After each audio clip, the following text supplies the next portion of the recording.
안녕하세요. 신혜변호TV 신은숙 변호사입니다. 지금 혹시 부모님 입장에서 자녀분들하고 살고 싶다. 근데 얘네들은 왜 싫다고 하지? 말을 하면 얘네들이 받아들일까? 이렇게 고민하시는 분들 계실까요? 이 영상 보시고 한번 생각해 보시기 바랍니다.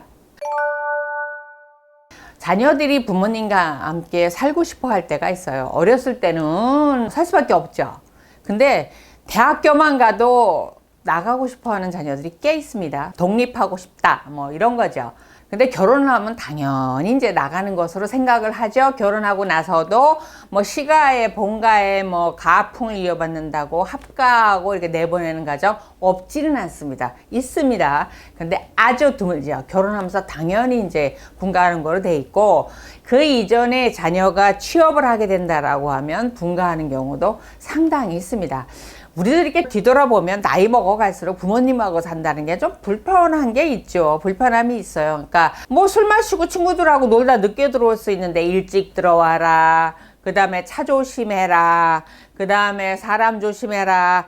나를 아직도 아기로 생각하는 것도 불편하고 그런 잔소리 듣는 것도 피곤하고 하니까 이제 독립하려고 하는 경우도 있고, 또 여자친구 남자친구가 생겼을 때 특히 이제 남자분들, 엄마들이 하는 얘기, 엄마들이 아들들이 분가한다라고 보면 여자친구가 생겼는데 뭐 모텔비 호텔비 돈 아끼느니 차라리 분가해서 나가게 살겠다, 이렇게 나가는 경우도 있고 뭐 이렇다라고 합니다.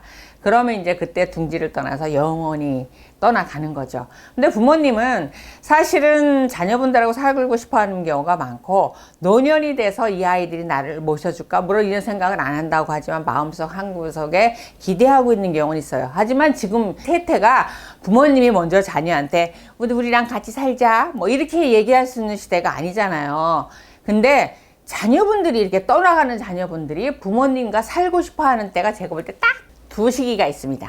언제냐? 아이를 출산했을 때, 이제 맞벌이 부부인데 아이를 출산했을 때 마땅히 봐줄 사람이 없는 경우 부모님이 이렇게 오셔서 애를 데려다 주고, 또는 아침에 이제 부부가 역할을 바꾸잖아요. 남편이 아내가 애들 어린이집이나 유치원에 데려다 놓고 출근하면 퇴근할 땐 누가 데려오고, 또 부모님이 도와주신다라고 하면은 아이들을 어린이집이나 유치원에 가서 하원 시켜갖고 저녁 먹여서 이제 부부가 퇴근한 다음에 데려다 주고, 이렇게 사는 경우가 있는데, 이게 아이가 하나면 괜찮은데 둘 되고 셋 되고 하면은 지치죠. 이 부부가 지쳐갑니다. 그러다 보면 부모님과 함께 살면서 내가 견뎌야 하는 거 불편함보다 아이들이 안정적인 환경에서 자라고, 내가 퇴근한 이후 또는 퇴근이 늦어서 야근할 때라든가 어쩌다 있는 회식이라든가 이런 모임에서 자유로워지는 게 낫지 않을까? 요걸 이렇게 형량을 해보죠. 그러니까 부모님하고 사는 불편함이 이만큼이고, 아이들이 맡겨지면서 내가 편안하면 개인적인 삶을 추구할 수 있다라는 요 부분, 이렇게 했다가 하면 기꺼이 이제 합가를 원합니다. 근데 이때는 부모님들이 손사래를 치시죠. 너희들 그냥 편하게 너희 살아, 내가 자주 도와줄게, 이러시죠. 왜냐하면 60, 70 넘으셔가지고 이 아이들을 본다는 건 정말 중노동이세요. 중노동.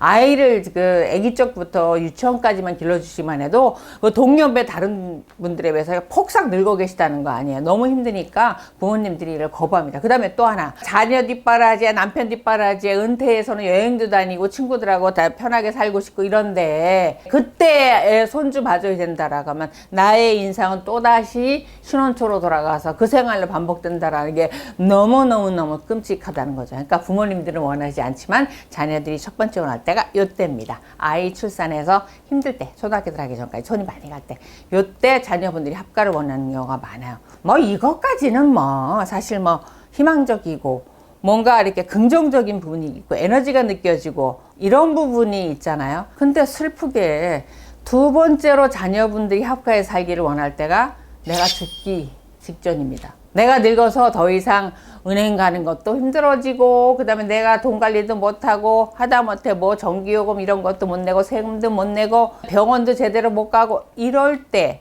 자녀분들이 합가해서 살기를 원합니다. 왜냐고요?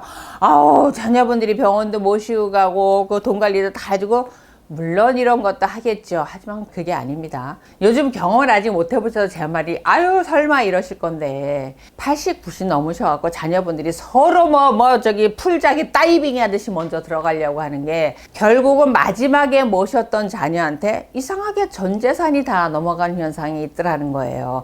돈 관리를 하면서 부모님 통장에서 나중에 저희가 소송하러 딱 들어가 보면 딱히 부모님이 찾아 쓴 거는 아니지만 그 모셨던 자녀한테 이동이 됐다라는 증거도 없어요.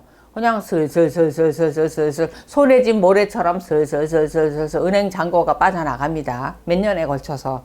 그 다음에 부동산 어느 날 다른 형제들은 전혀 몰랐는데 모시고 있던 누나가 모시고 있던 오빠가 또 안쓰러웠던 막내 앞으로 명의가 넘어가서 돌아가실 지경이나 돼서 알았다. 이런 경우죠. 그러면 노인네가 그때는 치매였는데 도장을 줬을 리가 없다는 건 가져다 찍었을 거니까 이건 무효라는 소송이 발생하질 않나. 그 다음에 사망한 이에 서로 형사고소하고 난리도 아닙니다. 난리도 아닙니다.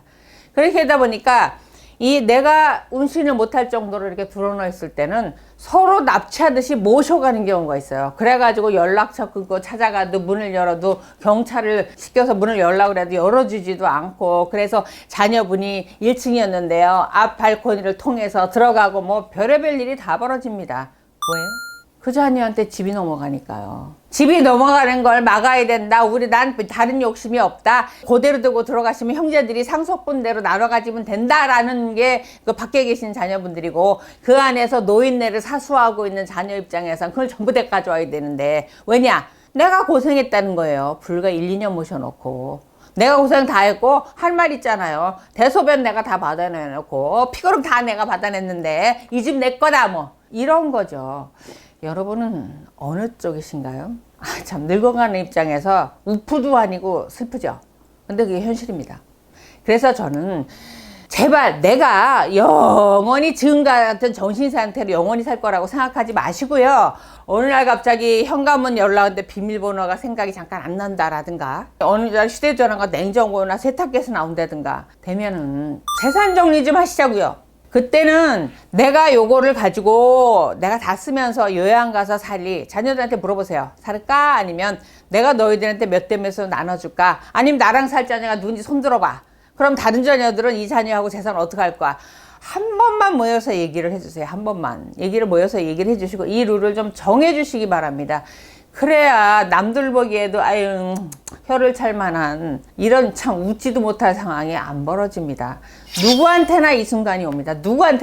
누구한테는 온다니까요. 이거를 피해갈 수 있는 사람이 단 한 명도 없어요. 이 삶의 질이 70 넘어서 80 넘어서 90 넘어서 체력도 떨어지지만 정신적인 인지 능력이나 이런 거 떨어질 수밖에 없지 않습니까?